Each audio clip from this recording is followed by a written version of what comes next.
এই যে আমি জানি না যে এই পাতার সাথে পাতখিরার কি সম্পর্ক। কোনো একটা সন্দেশ যেমন হয় নর্মালি না, বিভিন্ন ধরনের সন্দেশ তার চেয়েও সফট, কিছুটা দুধের সাথে আম মেশালে পরে যেরকম কালার, আপনার ক্যামেরায় কেমন দেখতেছি পাতখিরার টেস্টটা কিরকম। বিসমিল্লাহ।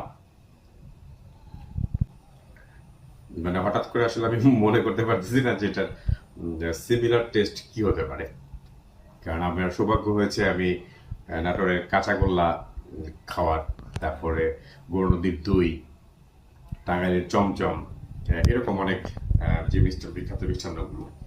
তো এটার টেস্ট আসলে মানে না স্পেসিফিকলি কারোর সাথে যাচ্ছে না। এই মুহূর্তে আমি যে একবার যে একটা বাইট নিলাম, কেমন যেন মানে যে খুব বেশি আহামরি কিছু ওরকম না, খুব বেশি মিষ্টিও না। তারপরে এটা এই জিনিস কেন বিখ্যাত আমি ঠিক জানি না। তবে এটা আমি শুনলাম যে এরা পাটিসাপটা পিঠা বানাতে নাকি এটা খুব জনপ্রিয়তা। তো অ্যাগেন ট্রাইড।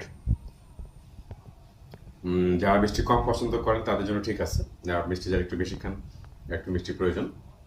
এবং এটাকে পাটিসাপটার কি বলে যে ভিতরে যে ক্রিমটা তৈরি করে তার জন্য মনে হয় এটা খুবই ভালো, বা মেজর সম্ভবত ওইখানে।